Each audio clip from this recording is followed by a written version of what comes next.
রাজ্যের সঙ্গে যুদ্ধের জন্য আমি প্রস্তুত। বিস্ফোরক মন্তব্য কলকাতা হাইকোর্টের প্রধান বিচারপতির। নিম্ন আদালতের পরিকাঠামো উন্নয়নে টাকার অভাব, রাজ্য টাকা দিচ্ছে না বলে অভিযোগ আসছে। মন্তব্য প্রধান বিচারপতির। আর কয়েক মাস এখানে আছেন, প্রয়োজনে যুদ্ধে নামবেন। নিম্ন আদালতে কর্মী নেই, চুক্তিভিত্তিক কর্মী দিয়ে চলছে কাজ। বার অ্যাসোসিয়েশনে ঘর নেই, বিচারকদের বসার জায়গা নেই। মন্তব্য কলকাতা হাইকোর্টের প্রধান বিচারপতির। অর্ণবাংশু নিয়োগী আমাদের প্রতিনিধি রয়েছেন আমাদের সঙ্গে। অর্ণবাংশু, কলকাতা হাইকোর্টের প্রধান বিচারপতি তিনি রীতিমতো বিস্ফোরক মন্তব্য করছেন। তিনি বলছেন যে যদি রাজ্যের সঙ্গে যুদ্ধে নামারও প্রয়োজন হয় সেটাও তিনি করবেন, কিন্তু কেন, কিসের প্রেক্ষিতে? দেখো, একাধিক মামলার সময় কলকাতা হাইকোর্টের প্রধান বিচারপতি তিনি বারংবার ধরে তিনি যে অসহায়তা হাইকোর্ট যে ভোগ করছে তার কিন্তু আবেদন তিনি করেছেন। আজকে কলকাতা হাইকোর্ট যখন দেখছে যে হাইকোর্টের নির্দেশের পরেও টার্ম লাইন বুঝিয়ে ফেলা হচ্ছে, তখন তিনি বলেন যে রাজ্যের সঙ্গে যুদ্ধ করতে আমি প্রস্তুত রয়েছি, এই নিয়ে আমি প্রস্তুত, আরো কয়েক মাস আমি এখানে রয়েছি, আমার কোনো আপত্তি নেই। কারণ নিম্ন আদালতে পরিকাঠামো উন্নয়নের জন্য টাকা দেওয়া হচ্ছে না, কর্মী নেই, মানে অস্থায়ী কর্মীদের নিয়ে কাজ চালানো হচ্ছে, তারপরেও নিশ্চয়ই কারো মদত রয়েছে, যে কারণেই এই ট্রামের লাইন বুঝিয়ে ফেলা হচ্ছে। সেই কারণে কিন্তু বিস্ফোরক মন্তব্য করে রাজ্যের উদ্দেশ্যে প্রধান বিচারপতি সম্প্রতি। অর্ণবাংশু, শুধু যে তিনি বলেছেন যে রাজ্যের সঙ্গে যুদ্ধের জন্য প্রস্তুত তাই নয়, তার সঙ্গে তিনি একাধিক অভিযোগও করেছেন সেদিনকে প্রধান বিচারপতি কলকাতা হাইকোর্টের। তার মুখে একের পর এক অভিযোগ। দেখো, ট্রাম লাইন বাঁচানোর জন্য প্রধান বিচারপতি বারংবার চেষ্টা করেছেন। তিনি বলেছেন যে ট্রাম লাইন হচ্ছে আমাদের কলকাতার হেরিটেজ, অন্যান্য দেশে সব জায়গাতে ট্রাম লাইন বাঁচিয়ে রাখা হয়েছে। তিনি এটাও বলছেন যে উপরতলার হাত না থাকলে প্রকাশ্যে ট্রাম লাইন বুঝিয়ে ফেলার ক্ষমতা চলতে পারে না। তাই আমার বক্তব্য যে বহু দেশেই রাস্তার মাঝখানে ট্রাম যায়, তাহলে এই রাজ্যের ক্ষেত্রে সমস্যা কোথায়, বাঁচিয়ে রাখা কেন যাবে না, সেই কারণে তিনি আক্ষেপ দেখিয়েছেন এবং তিনি বলেছেন নিশ্চয়ই উপরতলার হাত রয়েছে, যে কারণে কিন্তু এই পদক্ষেপ নেওয়া হচ্ছে বারবার ধরে।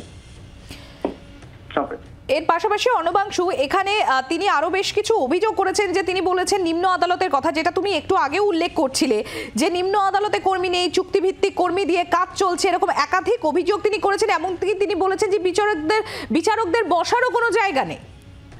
এটা তিনি আগে একবার বলেছেন অবশ্যই, যে বিচারকদের ঘর নেই, বিচারকরা ঠিকমতো বসতে পারেন না, বার অ্যাসোসিয়েশন তাদের ঘর নেই, এবং যে স্থায়ী কর্মী নিয়োগ হচ্ছে না, অস্থায়ী কর্মীদের নিয়োগ করা হচ্ছে।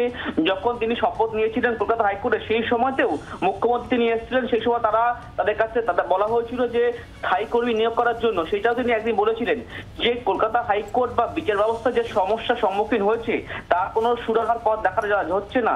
সেই কারণে তিনি এই মন্তব্যগুলি করেছেন আজকে কিন্তু এই মামলার প্রসঙ্গে। অর্ণবাংশু, তুমি আমাদের সঙ্গে থাকো। আপনাদের আরো একবার জানাবো, কলকাতা হাইকোর্টের প্রধান বিচারপতি তিনি আজকে রীতিমতো বিস্ফোরক মন্তব্য করেন। তিনি বলেন যে রাজ্যের সঙ্গে যুদ্ধের জন্য তিনি প্রস্তুত। এমনই বিস্ফোরক মন্তব্য তিনি করেছেন। নিম্ন আদালতের পরিকাঠামো উন্নয়নে টাকার অভাব, রাজ্য টাকা দিচ্ছে না বলেও তিনি অভিযোগ করেছেন। যে বিভিন্ন জায়গা থেকে অভিযোগ আসছে রাজ্য টাকা দিচ্ছে না, আর কয়েক মাস তিনি এখানে আছেন, প্রয়োজনে তিনি রাজ্যের সঙ্গে যুদ্ধে নামবেন বলে মন্তব্য করেন কলকাতা হাইকোর্টের প্রধান বিচারপতি। এর পাশাপাশি নিম্ন আদালতের পরিকাঠামো উন্নয়ন নিয়েও তিনি একাধিক অভিযোগ করেন। তিনি বলেন যে নিম্ন আদালতে কর্মী নেই, চুক্তিভিত্তিক কর্মী দিয়ে চলছে কাজ, বার অ্যাসোসিয়েশনের ঘর নেই, বিচারকদের বসার জায়গা নেই। একাধিক মন্তব্য করেন আজকে কলকাতা হাইকোর্টের প্রধান বিচারপতি। বাম নেতা তথা আইনজীবী বিকাশ রঞ্জন ভট্টাচার্য রয়েছেন আমাদের সঙ্গে। বিকাশ রঞ্জন বাবু, প্রধান বিচারপতি কলকাতা হাইকোর্টে তিনি বলছেন যে এই যে একাধিক অভিযোগ উঠে আসছে, সেখানে নিম্ন আদালতের পরিকাঠামোগত গাফিলতি সহ, সেখানে উন্নয়নে গাফিলতি সহ একাধিক অভিযোগ তিনি বলছেন। তার পাশাপাশি তিনি বলছেন যে ট্রাম লাইন এই যে তুলে ফেলা হচ্ছে, সেটাও বলছেন যে অন্যান্য রাজ্যে যদি ট্রাম চলতে পারে, তাহলে এখানে কলকাতার ঐতিহ্য ট্রাম লাইন সেটা কেন এখান থেকে তুলে দেওয়ার চেষ্টা করা হচ্ছে বা তুলে দেওয়া হচ্ছে, কি বলবেন আপনি? দেখুন, বিচারপতিদের সামনে বিভিন্ন সমস্যা আছে, তো তারা বিচার করেন, তারাও তো একজন সুচিন্তিত নাগরিক, সুতরাং তাদের বিভিন্ন সময় বিভিন্ন মতামত প্রকাশ হয়। আর এটা তো ঘটনায় বিচারপতিরা দেখছেন যে রাজ্যে অপ্রয়োজনীয় কাজে সরকারি টাকা খরচা হয়, নাচা গানা পুজো এইসবে টাকা খরচা হয়, কিন্তু যেগুলো গঠনমূলক কাজ তাতে টাকা খরচা হয় না। স্বভাবতই বিচারপতিরা উষ্মা প্রকাশ করবেন। যে পরিমাণ টাকা পুজোয়, ক্লাব, যীশু খ্রিস্টের জন্মদিন, ইমামদের জন্য খরচা হয়, সেই টাকা দিয়ে তো অনেক বেশি পরিকাঠামোগত উন্নয়ন করা যায়। সেটা হচ্ছে না বলেই বিচারপতিরা ক্ষোভ প্রকাশ করেছেন, এবং এটা ওদের ক্ষোভ না, এটা কিন্তু যারা বিচার প্রার্থী তাদের ক্ষোভ। তারা আদালতে আসেন বলেই বিচারপতিরা এগুলো বলেন। অনেক ধন্যবাদ বিকাশ রঞ্জন বাবু। আমরা কথা বলছিলাম, বাম নেতা তথা আইনজীবী বিকাশ রঞ্জন ভট্টাচার্য ছিলেন আমাদের সঙ্গে। আপনাদের আরও একবার জানাবো, হাইকোর্টের প্রধান বিচারপতি তিনি রীতিমতো বিস্ফোরক মন্তব্য করেন। তিনি বলেন যে রাজ্যের সঙ্গে যুদ্ধের জন্য তিনি প্রস্তুত, কিন্তু কেন, কিসের প্রেক্ষিতে তার এই মন্তব্য? তিনি বলেন যে নিম্ন আদালতে পরিকাঠামো উন্নয়নে টাকার অভাব, রাজ্য টাকা দিচ্ছে না বলে অভিযোগ আসছে। তার পাশাপাশি নিম্ন আদালতে কোনো কর্মী নেই, চুক্তিভিত্তিক কর্মী দিয়ে কাজ চলছে, বার অ্যাসোসিয়েশনে ঘর নেই, বিচারকদের বসার জায়গা নেই, এবং এর পাশাপাশি ট্রাম লাইন নিয়েও তিনি এদিন মন্তব্য করেন। তিনি আজ মন্তব্য করেছেন ট্রাম লাইন নিয়ে যে ট্রাম এখানকার ঐতিহ্য, অন্যান্য রাজ্যে যদি ট্রাম থাকতে পারে তাহলে এখান থেকে কেন সেই ঐতিহ্যকে তুলে দেওয়া হচ্ছে। বিজেপি নেতা রাহুল সিনহা রয়েছেন আমাদের সঙ্গে। রাহুল বাবু, কলকাতা হাইকোর্টের প্রধান বিচারপতি তিনি রীতিমতো ক্ষুব্ধ। তিনি বলছেন প্রয়োজনে রাজ্যের সঙ্গে যুদ্ধ করতে হলেও তিনি করবেন। একদিকে যেমন তিনি একাধিক বিষয় নিয়ে তিনি তার বিরক্তি, ক্ষোভ প্রকাশ করেছেন। তিনি বলেছেন যে নিম্ন আদালতে কোনো কর্মী নেই, তার পাশাপাশি বিচারকদের বসার জায়গা নেই। ট্রাম তুলে দেওয়া নিয়েও তিনি এদিন মন্তব্য করেন, কি বলবেন? দেখুন, বিষয় হচ্ছে যে একদম বিচারপতি ঠিক নারীর ঠিক জায়গাটা ধরেছেন।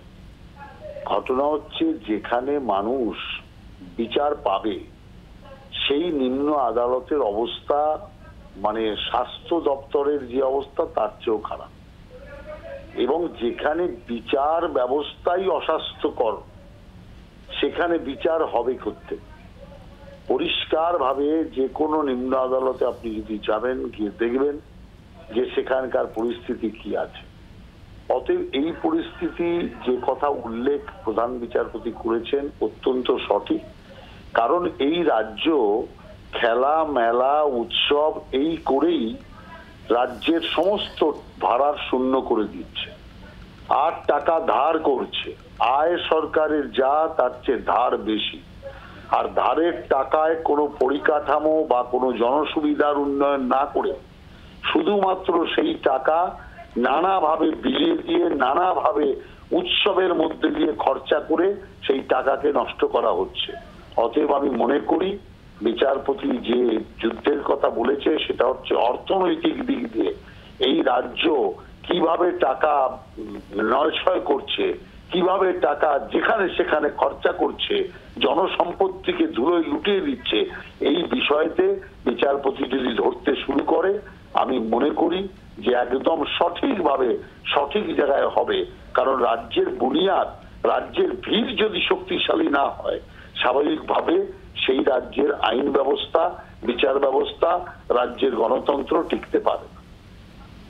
ধন্যবাদ রাহুল বাবু। তৃণমূল কংগ্রেস নেতা জয়প্রকাশ মজুমদার রয়েছেন আমাদের সঙ্গে। জয়প্রকাশ বাবু, কলকাতা হাইকোর্টের প্রধান বিচারপতি তিনি বলেছেন যে নিম্ন আদালতের যে পরিকাঠামো তার উন্নয়নে টাকার অভাব হচ্ছে, রাজ্য টাকা দিচ্ছে না বলে অভিযোগ আসছে।